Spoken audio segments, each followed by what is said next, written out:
Hey guys, this is Matt from Dinosaur Pileup, and you're listening to the Blues Hockey Podcast.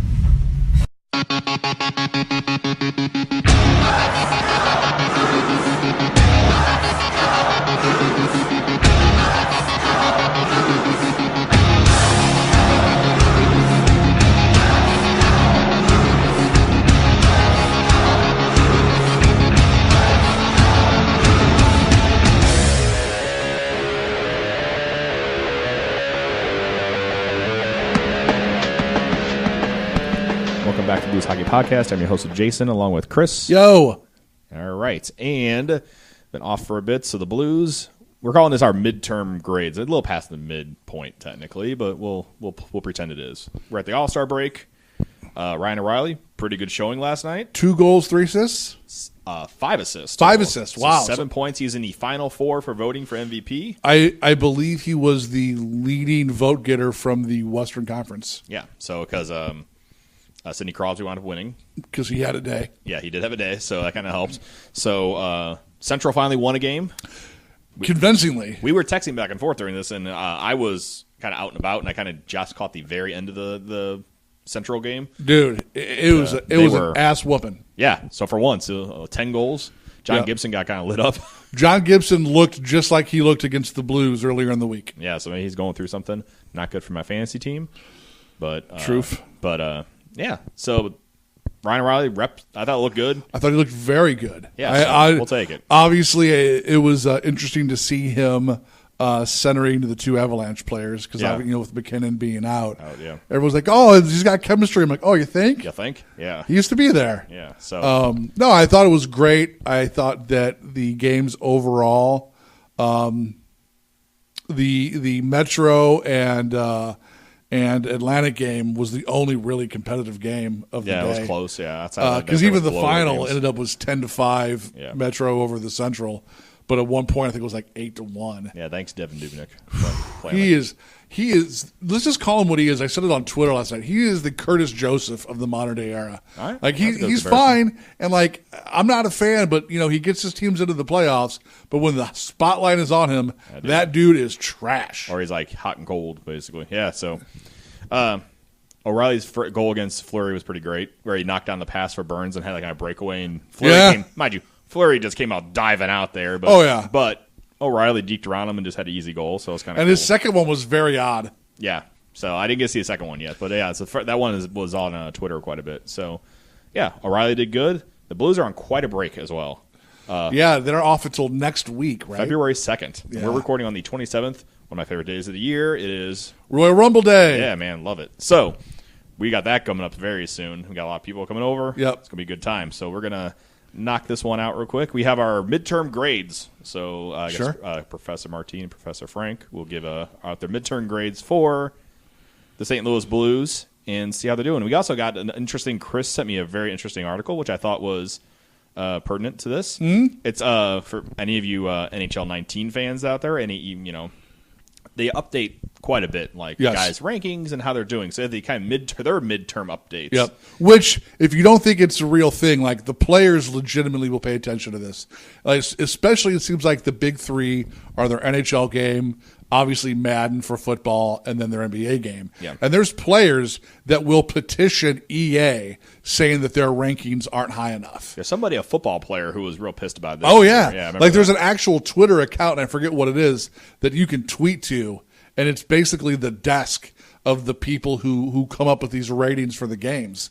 It's not uncommon for EA to do rating changes at various points of the year, and obviously the All-Star break is usually the one where you do your big changes. So EA just put out on Saturday their new updated rankings for all the players in the NHL. Yeah, and there were quite a few Blues that had tweaks.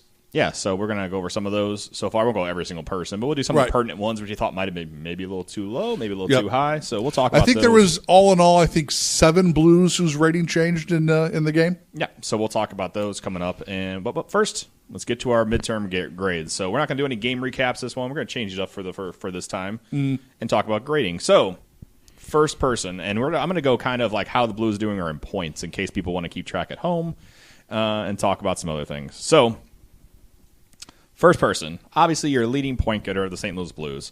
The big trade from the offseason, obviously is working out. We talked about him already today. Yep. Ryan O'Reilly, 49 games so far, 50 points. I won't go into every little stat so far, but he's pretty much leading the Blues across the board. I would say he's probably the only A on the team. Yeah, so you get an A. I agree with you there. So we won't do pluses and minuses. We'll just do A's. It's simple. We'll do simple. We'll do college grade. Yep. He's an A. He has been worth his weight in gold. He's kept this team afloat. While some players have had ups and downs, Ryan O'Reilly has been consistent all year. Yes, and a lot of people calling for him to be the next captain in case Pietrangelo gets traded. And Gates gets traded. Like, obviously, so of course, there's people saying strip Petro of the sea. Who knows if there's going to be some trades. There was some interesting stuff coming out saying the Blues are going to be buyers now, which saw that. Insane to me. I'm not. Maybe that means there's a hockey-type trade, or maybe buyers as in not like assets as in draft picks for a player that's going to be an expiring you figure contract type thing. If the Blues are going to make any sort of a deal that involves, on ice players, they're going to have to be sending somebody out. Yeah. Because we just don't have the cap room. Yeah, so it's going to be interesting to see what happens there. So Ryan O'Reilly, I guess we agreed with an A, so nice job, Ryan O'Reilly, so far. That seems like that's working out very well, considering Buffalo really hasn't. I saw a lot of tweets from Buffalo fans that the Buffalo writer Mike Harrington retweeted, talking like his tweet was, I really hope Tage Thompson that draft pick work out, because right now that's a very lopsided trade. That's the writer for the Buffalo. I meant you very early, because Saboka obviously is not working out. Obviously the Berglund situation was yuck. Did not work out. That might work out for them because they get cap room now to sign Jeff Skinner. Jeff Skinner's they've kind of fallen back quite a bit. If they don't re-sign Jeff Skinner, that team is in a world of hurt. Yeah, so they have it, guys, and Tage Thompson has about 6 goals so far, so he's doing okay. Started off great, and he's kind of up slowed. and down. So we'll see what happens with him. So anyway, back to the Blues. Another offseason pickup, re-pickup, fan favorite, David Perron. Got a healthy scratch. Ever since that healthy scratch during the year, he's played pretty well. Amazing. Had injury a little bit later here. Last couple games for the break, upper body injury, so hopefully he comes back from that. 35 points in 45 games. I'd have to give him I'm not going with an A, but I think a solid B. I was going to say, if we're not doing pluses or minuses, then I give him a B. He's the last 20 games, fantastic. Mm-hmm. He had a little bit of a lull there, but by and large, I've been very impressed with what he's done on this season. Okay. So we're both on a B. So right now, we're lockstep right now. So this one, maybe we'll change here. Vladimir Tarasenko, 48 games, 32 points. So he's been, mind you, the last couple of games, he has 5 goals in the last 4 games. Yep. So kind of turning it on, up to 17 goals. So he's second on the team in goals now, compared to he was kind of like distant third for a while there.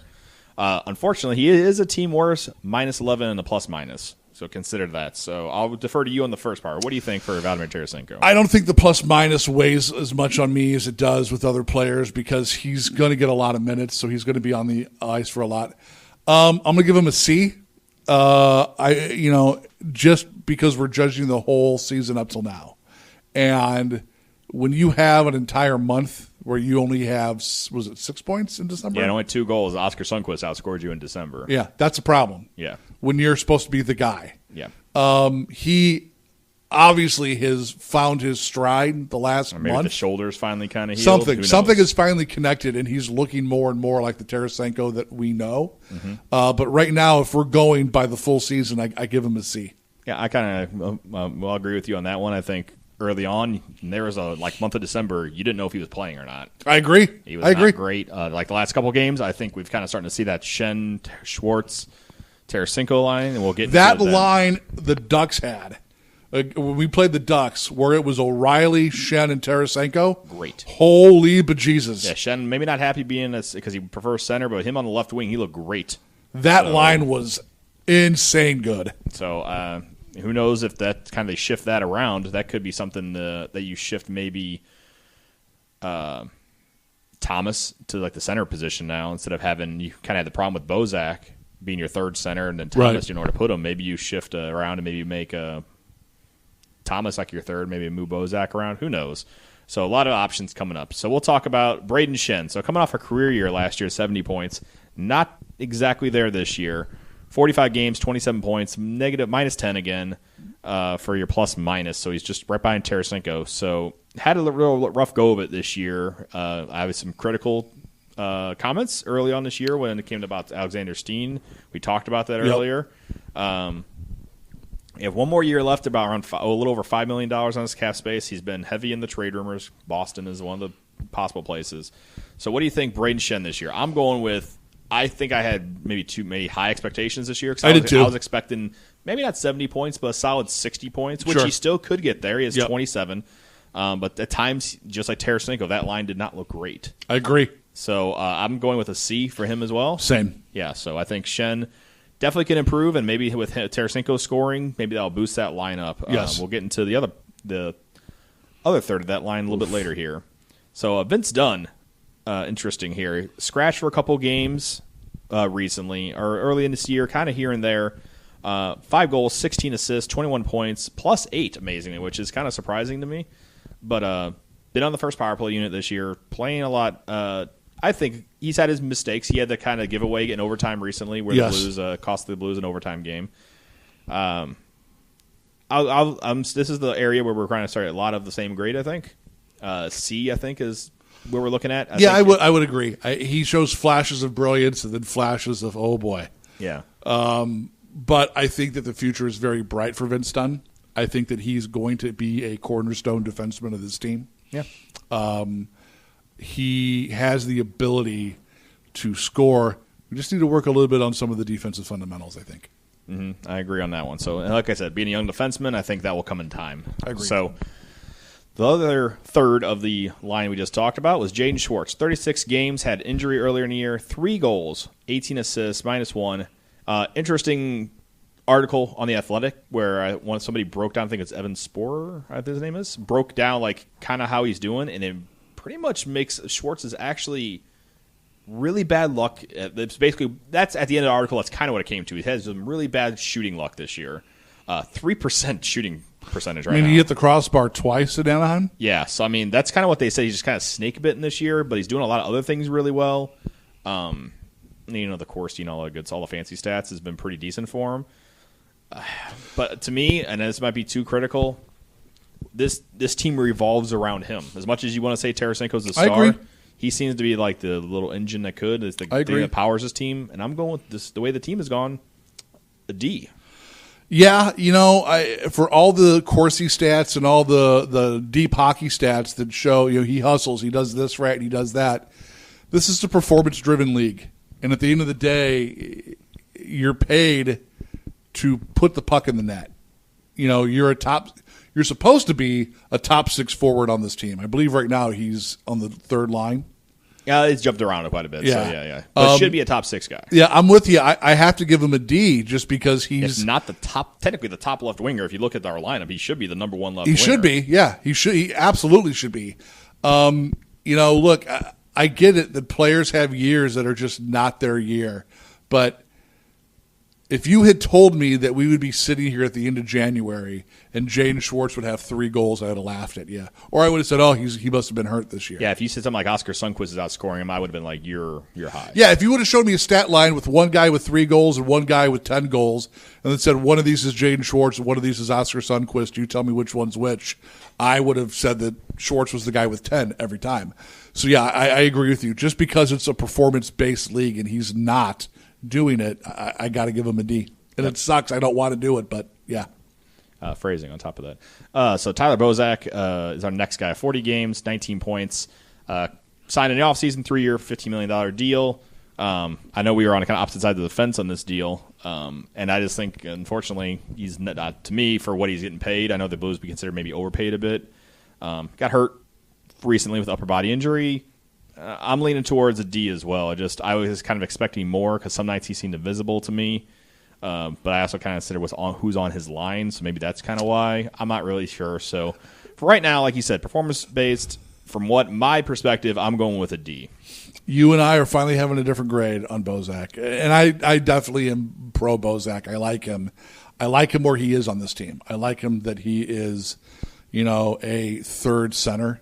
He doesn't need to be a top 2 guy. He doesn't, we've got O'Reilly, we've got Shen.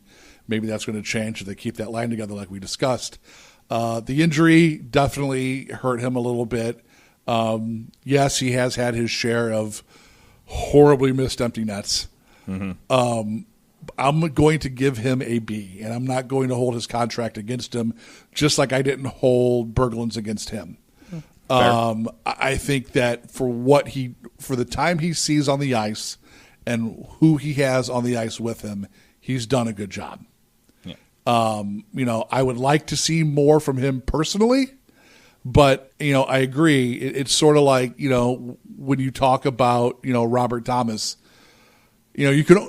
Skilled players can only showcase their skill if there's other guys with skill around them. Yeah, I agree. And for that, I try to grade Bozak on a curve, and I'll give him a B. Okay.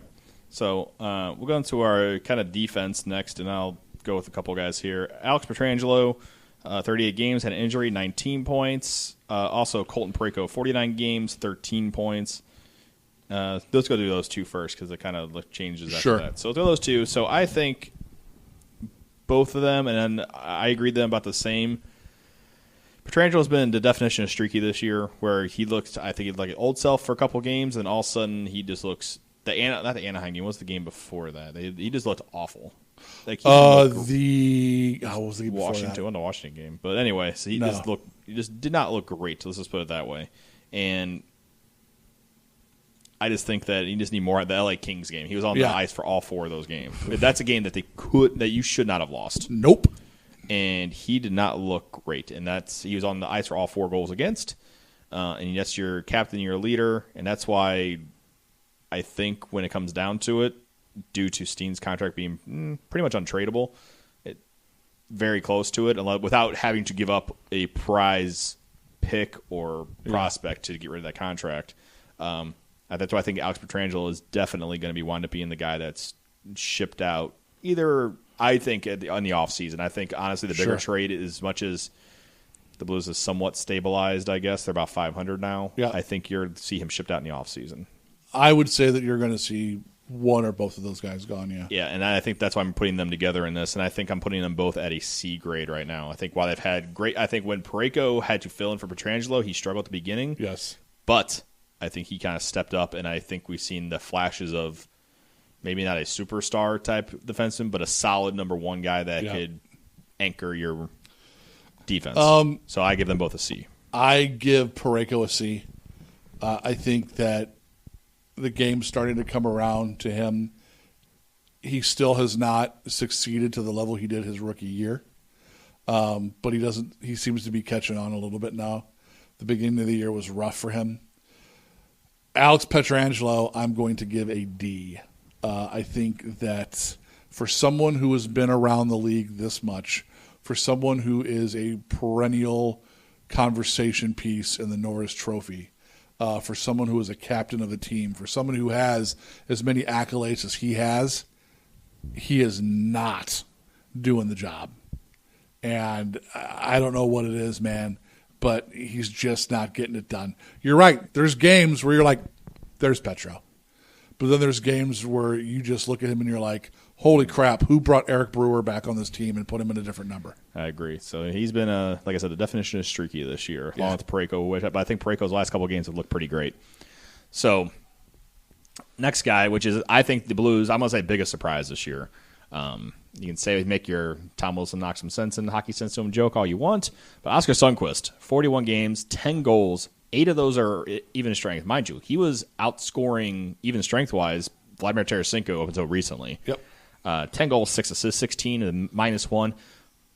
Turned to a really good fourth. Maybe even you can fill in on a third-line guy, which you thought at the beginning of the year, this is a guy healthy scratch / guy that's going to be up and down and maybe on waivers compared to what it was last year. Don't know what happened, but he's looked great in a couple of multi-goal games here and there, and a couple of really nice goals, and just the effort, and kind of been a really good anchor on the penalty kill. Yep. Actually has a power play time near the end there when the Blues had a lot of injuries. So I go with an A. Yeah, I think I will too. Expectations were. Absolutely, because he was he's on the team too guy. What's funny is my buddy from Pittsburgh, Rick, who came in town, he was part of the trade that we got back for Reeves. Yeah. And he laughingly said, "Hey, how's Oscar Sundqvist working out for you?" I'm like, well, at the time he had 8 goals. He was like, "Shut up. He's only had 6 his whole career." And I'm like, yeah, I know. Yeah, he has scored more goals this year than he has his entire career before the season. 100% he's an A because he's playing out of his world. Yep. So that fourth line has really got some chemistry. Him and Barbashev, who we'll talk about next. So Barbashev, 6 goals, 8 assists for 14 points, -9, but been very good on the penalty kill. The penalty kill's been, he's 10-ish, he's a hound 10. dog, man. He gets in there. He's been really good, along with Robert Thomas when he was kind of on the fourth line to start. He moved up after a while. So Ivan Barbashev, I'm going with a solid. I go with a B, just because I just didn't really know what to expect out of him this year. I gave him a C. I have no complaints about him at all. I think that there's times where he looks fantastic. There are some times where he's a little invisible, but it's because he's probably not getting as much ice time as some of these guys. But what he's bringing to the penalty kill specifically has been fantastic. And you're right, he's got some chemistry going with Sundqvist and Zach Sanford as well. All right, we're going to talk about some guys that were kind of your third line guys here. So Alexander Steen, 35 games, 15 points. D. I think maybe an F. I would say, just for what I've seen out of him, like everybody says, he brings other things, he brings other intangibles. I just really haven't seen much of that this year. Dude, he is invisible for large stretches of time. Yeah, so I don't know if it's just. I don't know if he cares anymore. I don't know. It's something. Yeah, and I'm not ragging on the guy because of I'll be honest. I'll try my best to separate the player from the contract. You try your best, right? But when a guy is making that kind of money, and the Blues kind of had to figure you're going to eventually go down. And with age, obviously. No matter what, there's very few guys who can hold a high level, high performance going into older age. Obviously, Jaromir Jagr is one of the very few who held on for a really long time, playing very well. But he just this year, his last couple of years have just not played well, and he's kind of taken Berglund's spot as him and Bouwmeester. They're the whipping boys. They're the whipping boys right now. So honestly, Steen, I'll agree with you on that one. Is a D. I want to see more out of him. He's been the center of the locker room being divided type thing. That's what almost makes me want to give him an F. But I'll the D because it's not confirmed type thing. But there's been a lot of whispers out there. So our prized rookie, Robert Thomas, 37 games, 5 goals, 9 assists. I think we'll go with a C. I think he's learning his way. I agree. There's been a couple of times where you're like, wow, that was amazing. And then a couple of times where he's still learning his way. As a 19-year-old, I can't say I would 100% agree. But there. This one will be interesting. Floor hockey legend Pat Maroon, 41 games, 4 goals, 10 assists, -10, 41 penalty minutes. Guy that I think a lot of us expected. I wasn't expecting a 20-goal guy, honestly, but I think some nights we talked about guys being invisible. And just some nights he just looks very slow-footed, like a lot of people said. We talked about him playing with Connor McDavid and playing with Taylor Hall and stuff, and Ryan he'd be okay. Getzlaf. Yeah, guys that he could keep up with and stuff. And just this year, he says his back is healed. There's an article where he might talk about getting waived or even traded before starting February 1st. His contract turns into like a 10-team no trade instead of a full no trade. Right. Will the Blues hold on to him? I heard there's possibly maybe like a 5th-round pick. That's kind of what's been thrown around online by like Jeremy Rutherford and some other guys. Is it worth getting a 5th-round pick, or should you just hold on to him due to injury? I mean, I've said from the beginning that I think the way this season has gone, unfortunately, the Pat Maroon experiment has been an overall failure. He's playing better. The last, I'd say, 3-4 weeks, he's played better. He's got some goals. He's getting up and down the ice. I 100% think that the back is still hurting him. Something's wrong because he's not the same Pat Maroon. Yeah, he was never the fleetest of foot, and I think the Blues, and of course the article that Rutherford came out, he kind of alluded to that they're not fans of his practice habits and his conditioning habits. Yeah, and we talked about this. And that was an article. It's not a rumor or conjecture. That was what it actually out there by Rutherford. And we talked about this, and I like I said, I think that the hometown cooking might be getting to him. My thought the whole time has been, if you know that you're not going to offer him a deal next year, get rid of him now and get something. Even if it's a 5th-round pick. A 5th-round pick is better than nothing. Yeah, at least which is what happens if he walks. Yeah, because if you're not planning on signing him, because he's making 1.75, so you get a little cap room if you're planning on taking on some money, Yeah, those or whatever you're doing. And the thing is, like, even if we're going to be buyers at the deadline, which the new rumors is that we're going to be buying, not selling. Who knows? You're going to have to get rid of some money somewhere, and I honestly don't think that dealing Pat Maroon changes the complexion of this team all that much right now. Yeah. So you could deal him. Keep in mind, this is a dude who started the season on the first line. Yeah, with Vladimir Tarasenko and Ryan O'Reilly. Yeah. I give him a D as a grade, and I think that he's the first piece to move. Well, like you said, I think my grade is largely based on the word you used, failure. Yeah. So I think if you experience a failure, I think that's where we got to go as an F. I just think that there's a lot of games where we talked about, like, you don't have to be the guy to go out there and fight people, be the quote unquote new Ryan Reeves, new whoever. I think that toughness, and I have not seen that game where I think it was the Columbus game early in the year where he hit somebody along the boards, sprung a puck loose, got to Tarasenko, who got the goal, and I'm like, that's exactly what we got him for. That was last week. No, that was early in the season. Well, he did it again last week against. That could have been. I could be. Did wrong. He do it against the Ducks? Might have been the Ducks. He did that. He did a deke and then threw back in front to Sundqvist for the goal. No, there was one where they almost argued goalie interference because I know what you're talking about. I can't.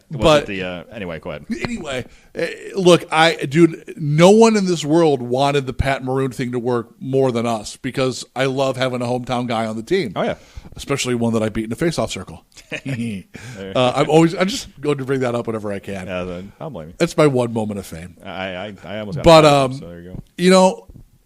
I don't think it's worked, and there's times where those things don't work, and I don't wish him ill. Look, nothing would make me happier than for him to continue this trajectory that he's been on the last couple of weeks, continue to get his feet under him, get some more goals, get some assists. If this team makes the playoffs, he goes on a run, and everyone lives happily ever after, and he resigns. I just don't know if that's going to happen. Yeah, it's a tough call. So, like right now, I think you. And the thing is that you mentioned people wanting him to be the new Ryan Reeves. If you've ever watched him play, that's not who he is. Yeah, he is more of a, and I hate to say this name because it's going to make people lose their minds, but he's more of a David Backes than he is a Ryan Reeves, or a power forward. He's a power forward. He's an enforcer, I guess. And that's what I expected from him. I thought that we finally had our guy that could plant in front of the net, screen the goalie, pick up some dirty goals. Yeah. A la Backes, a la Troy Brouwer. Guys like that. Yeah. And he's starting to get there, but man, the first 25 games of this season. Scratches and woo! Yeah, it was really not great. So, got a couple more guys, and we'll wrap it up before we get to goaltending and then kind of do our maybe predictions for the end of the year and start our little EA talk real quick. So Zach Sanford, the most well-traveled guy, been up and down probably I think at least a half. Him and Jordan Kyrou. 31 goals. That'd be nice. 31 games played, 6 goals, 7 assists. I'll go a solid C. I think he just some days he'll great, some days he'll okay. I agree. So Jay Bouwmeester, this is a tough one for me because this is a very tough one. I've been struggling with this one. So 45 games, 2 goals and 8 assists. Had 2 goals just recently, some pretty decent ones, -8. But I mean, you would probably say an F going into before the last 15 to 20 games. You know who he is? He's Vladimir Tarasenko on defense, and he's looked pretty decent. He's looked phenomenal the last 15 games. Yeah, to the point where if the Blues aren't going to make the playoffs, that's if he accepts it. That's a guy you can trade. Maybe get There's talk. I remember reading on Rutherford's chat that he's like, if they trade him, he's read a 2nd or 3rd round pick for him. Done. If you told me that a year ago, people would have been like, "Oh my god, yeah, what's going on?" But he's played well. So if you go on a run, do you keep him or do you you're not going to like you said, if you know you're not going to resign him unless you've already started the conversations where and it's he's a very cool, cheap deal and he's cool taking the pay cut and cutting time. Yeah, because he's not a top guy anymore. Where he's going a la the Barrick Jackman, where you were a number 1 or 2 guy and you're sliding back to the 3rd pairing, maybe even a healthy scratch eventually next year. Right. Who knows? If he's cool with that, then I resign him. If not, yeah, you're right. Look, I'll fill it in. I'll go first while you think real quick. And I'll say a C, just because early on you probably say a D or an F. Oh, yeah. And then you probably say a B now, so you do a D and a B. That's fair. Middle, C. That's fair. I'll go the same and for the exact same reasons. First part of the season, real bad. The last 15 games, he looks like the Jay Bouwmeester of 4 years ago. Okay, so we have a last. They're all 3 defensemen. Joel Edmondson, Robert Bortuzzo and Carl Gunnarsson, all with 7 points each for Edmondson, Bortuzzo, Gunnarsson with 6. Gunnarsson finally back from injury.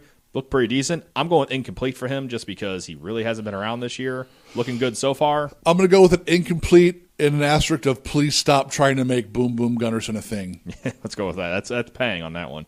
So what do you think of Bortuzzo? I'll go with C. He's done his job. Yeah, was hurt for a while. Joel Edmondson's a very interesting case. He's been a healthy scratch quite a bit. For a guy I don't know why. And another guy we'll talk about is the very last guy we'll talk about, which is going to be interesting. You always thought Edmondson was going to be like him and Parayko would be your guys that's going to carry you to the future. I agree. And it really hasn't. And they said they just want more consistency and better puck management with him is what Berube said. And he was a healthy scratch for 3 games in a row recently. Yeah. So that makes me think that I really don't know. I couldn't tell you what was going on. I give him a C for that reason. Yeah. I like him, but there's something going on there. Something. Who knows where the team is? I don't know. Like and the thing is, there's nothing really out there about this. He's just been a healthy scratch. And the last guy, I'm conflicted on this one. 23 games, 2 goals, 3 assists. Robbie Fabry. D. I think I almost want to say F, just because I think there's some nights you want to say he's getting back, and it seems to me. And I don't blame him for this. I 100% don't. It seems like he's playing scared.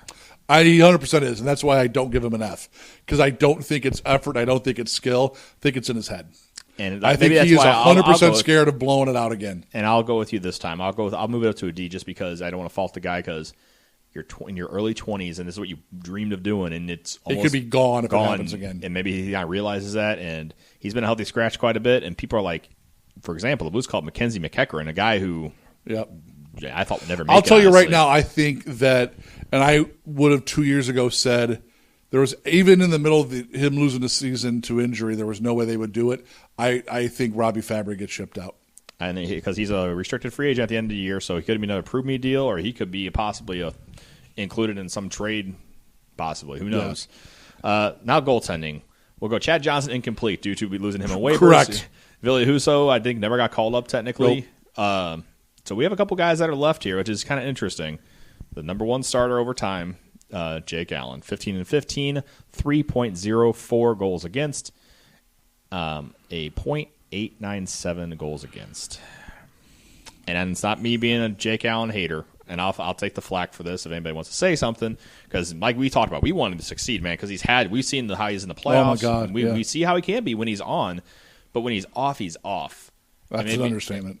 And I'm just going with a D because, I mean, there's a couple of times where he's played well, and you could say maybe the team's been a byproduct of him playing bad or vice versa, or him playing bad and the team plays bad, whatever you want to say. Right. At the end of the day, like you said, it's a results-driven league. Yes. And if you are not going to give us results, I agree. it's time to get shipped out.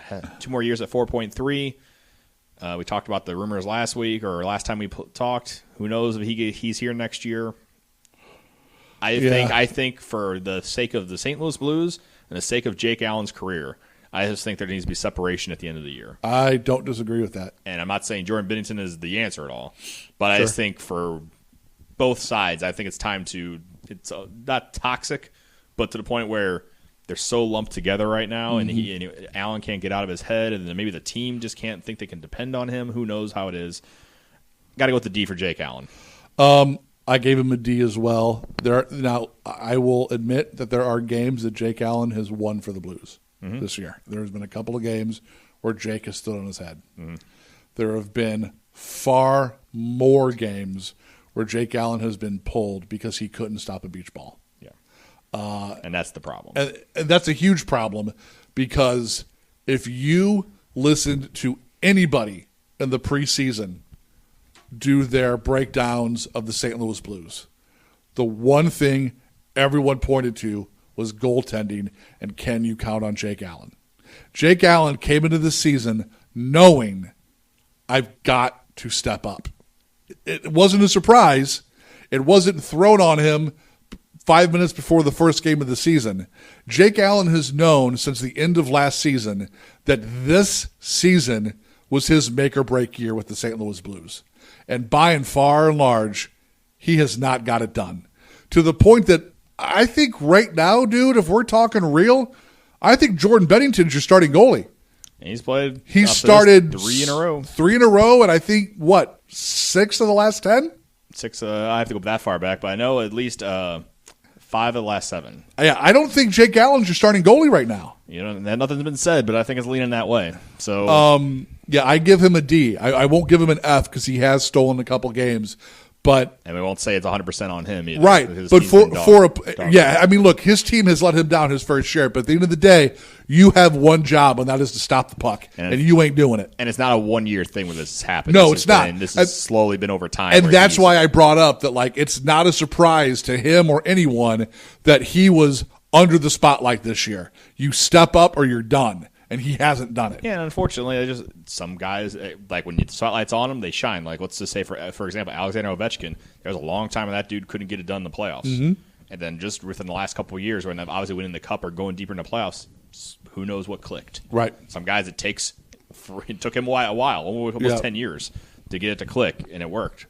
For Jake Allen, maybe it'll click eventually. He's still a young enough goalie that it could click in a couple of years. Sure, it could. Hey, look, man, Tim Thomas didn't make it to the league until he was a lot older. I know. I love Jake Allen. I've always been a Jake Allen guy.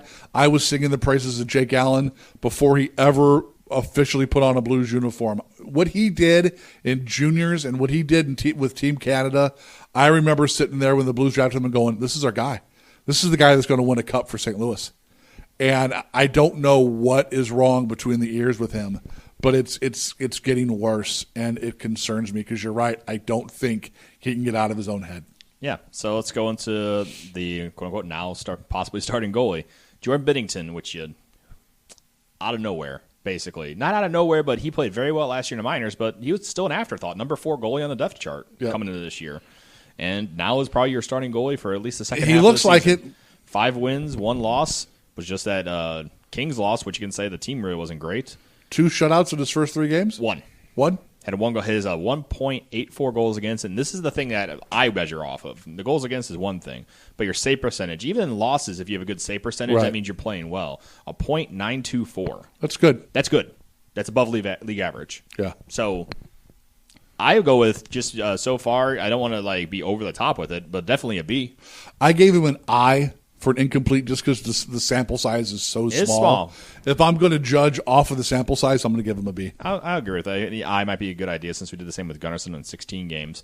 So probably a good idea. But still, looks like you're starting goalie, so I kind of... He does. I mean, right now, I think he's started 3 in a row. I think he's your starting goalie. Yep. So as of right now, that wraps that up. And the Blues are officially set 22-5, 49 points in 49 games. They have the least amount of games played so far in the Western Conference, which might be good, might be bad. Who knows? Take back second least. Winnipeg has 48, but Winnipeg is very far ahead of us at 64 points and first in the Central. So right now the Blues, believe it or not, as we talk right now, are 3 points out of a playoff spot with at least 1 game in hand on Colorado. Now, here's the other side of that coin. How many points are we from being dead last?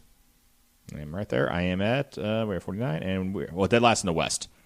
5 with a game in hand on those. So you're right in the middle. You can go either way right now. Look, 2 weeks ago, I made a comment, or I made a post on Twitter when we were 4 points out of a playoff spot and 5 points out of dead last. And I was like, what do? Do you push for the playoffs knowing that odds are you get the wild card, and even if you don't get a wild card, you get 3rd in the West, you're going to draw Nashville or Winnipeg.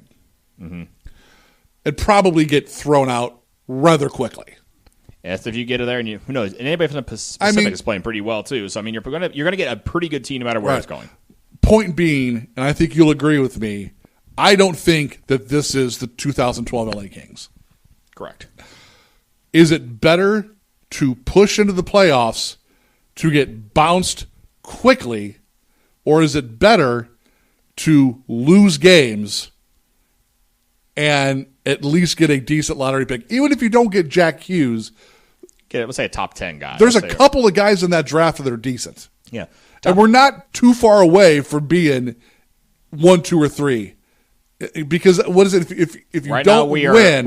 We would right now if it ended right now. Number 6, right? No. Well, the guy can say the East. East hasn't been great, really. Right. So right now we are just on the lottery. We're at number 10 overall. Okay. We're tied, so we need 9 or 10. Okay. So you're talking. It wouldn't take too much for this team to fall into the bottom 3. And I think if you're in the bottom 3, what is it? If you don't win the draft, if you have the worst record and you don't win the lottery, you at least get number 3. You're guaranteed. I think the 3rd is the lowest you can go. So look, dude, there's a lot of players. Here's my point. I'm not cheering for the Blues to lose. I'll never cheer for the Blues to lose. I understand playoff hockey is fantastic. I'm done playing for consolation prizes. If you think you have a legit shot, go for it. If you don't have a legit shot, let's reload and go. I'm done playing for also competed banners. Yeah. I don't care anymore. Or regular season Western Conference champions. Yeah, I don't care. I want a Stanley Cup. And to me, if you don't think that you have what it takes to get all the way to the prize, dude, I'm not saying pack it in. Yeah. But I don't know what I'm saying. But I don't be smart, basically. Yes, I think I don't want this to be 08-09 where the Blues pushed so hard and they got into the playoffs for the first time in like 5 years, and then swept by Vancouver, and then got just their dicks kicked in by the Vancouver Canucks. Yeah, and we don't need that. So I rather that doesn't do anything. I rather rebuild, not rebuild, maybe say retool, small retool. Or if you're going to do that, get a good draft pick. Then the draft pick next year goes to whoever. You clear out the dead weight, whatever you can next year. Figure out what you're going to do. Get some new guys in there and get going for next year. And that is my point. Like, that next year, odds are you've cut ties with Jay Bouwmeester. Possibly Carl Gunnarsson. Possibly Gunnarsson. More likely Pat Maroon. Yep. And who knows? Probably one or both of Steen and Petro. Yeah. Like, there's going to be a much different looking team next year. Again. After this year, yeah. So. But I just don't see this team, even if they make the playoffs, getting out of the first round. And to me, it's not worth what you lose long term in potential with someone. Let's just shoot for the stars and say Jack Hughes. Yeah, it's not worth missing out on a Jack Hughes for 4 to 7 additional hockey games. Yeah, what you're more than likely not going to do. Like I saw a lot of people online saying the same thing. The Kings comparison, or just like, oh, maybe they'll turn it on this year instead of being awful in the season, and then they'll turn on the playoffs. Hey, maybe anything can happen. But I think when you look at how this team has performed, the ups and the downs, you don't know who you're going to get. Do you really think that just because it's playoff hockey that this team is going to turn on? Yeah, maybe. This is a team that has won 3 games in a row once, and they just lost to LA Kings, who have been virtually dog shit all year. And here's my point, because I was told that finishing dead last is a pipe dream. Oh yeah, pipe dreams. Yeah. And at the time, the only 2 teams worse than us were the Kings and the Blackhawks. Mm-hmm. The Blackhawks have a 3-1 record against the Blues. The Kings have a 2-0 record against the Blues. Yeah. So if you can, and then they're not beating the teams below them. I have to pull a tweet up at Rutherford, but any team that's been in the bottom 9 this year, the Blues are like way below 500. I know. Teams that are in the top 10 in the whole NHL, the Blues are like almost at like a 70 win percentage, which is insane. So anyway, there was a goal. We have games in hand. Shut up! You got to win those games too. Yep. To quote a very famous Blues Twitter man, the funny thing about games in hand, you got to win them. Yeah. And the Blues don't do it. Yeah. Unfortunately, we're gonna go ahead. I'm gonna save the EA thing for next week because I want to go into it more in depth. Yep. Than we have time for right now, because we got important things to do. We got Royal Rumble stuff coming up. So. Because the EA thing is very interesting. We'll save it for next week's. Okay. Though I do want to put it on Twitter. I'm going to put it out this week. The thing that you just brought up, did the Blues go for it and try to maybe get into the playoffs and maybe they bounce in the first round, or should they prepare for next season? Let's just say it that way. Prepare for the future, let's say. I'll put it out there on Twitter, and then we'll do the results next week. It is instant gratification versus long-term goals. Yeah. And that's what it comes down to. We'll see. So the Blues... next year they got a big year. They have the All-Star game here. So I think you have to make sure that you have to look really good next year. Just like the year of the Winter Classic. Which is also the 50th anniversary. Yes. So you got to be looking good. So last thought before we break. Go for it. Winter Classic 2020, Nashville at Dallas. Thoughts? Yep. 2 new teams. Happy. Good. Did you see Bettman's quote about Chicago? Correct. He's just like, everybody thinks just because we announced Chicago is going to have a big event, that we have to put Chicago in all the big events or something like that. Basically. Well, someone asked about Chicago getting an All-Star game. And Bettman's, and I'm going to paraphrase, but pretty close to the exact quote, Bettman's response was, Chicago has had their fair share of marquee events for this league, I think they're okay. Every time we announce an event, specifically an outdoor game, everybody assumes Chicago's going to be in it. Yeah. So to me, that says it's time for Chicago to relax. They're not going to get anything for a while. Yeah, they're going to be chilled out. Just A, for the way they've been playing, and B, just because they've had so many.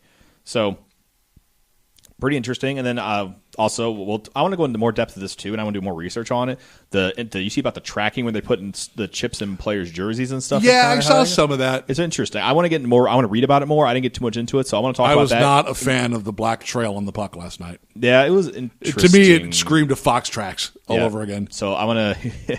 I was a fan of it back in the day, but I think I was really young, so that's probably why. Yeah. So anyway, we're going to talk more in depth about that in the coming weeks. We're going to bring up the EA thing in the next week. We're going to talk about the Twitter question, which was, should the Blues try to get into the playoffs, or should they look to do more long-term, hence trading assets, doing whatever? So that's our Twitter question. We'll read that next week. Got a lot of good stuff coming up. So if you can get a hold of us on Twitter, it's at Blues Hockey NHL. Chris is at Hossapalooza. We're also on Facebook and Instagram at Blues Hockey Podcast.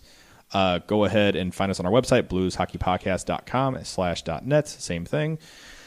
And also to download us on and leave a review on these fine places: iTunes, Stitcher, Spotify, Google Play. Remember, they don't call it iTunes anymore. Apple Podcasts, excuse me. It's just one of those hard things to get through your head. Oh, I know. So Apple Podcast, leave reviews, helps us out. Good stuff. So I think that's about all we really got. Go ahead and buy our shirt on Glass Bangers. Yep. Help support us, and we'll, like I said, we put the money back.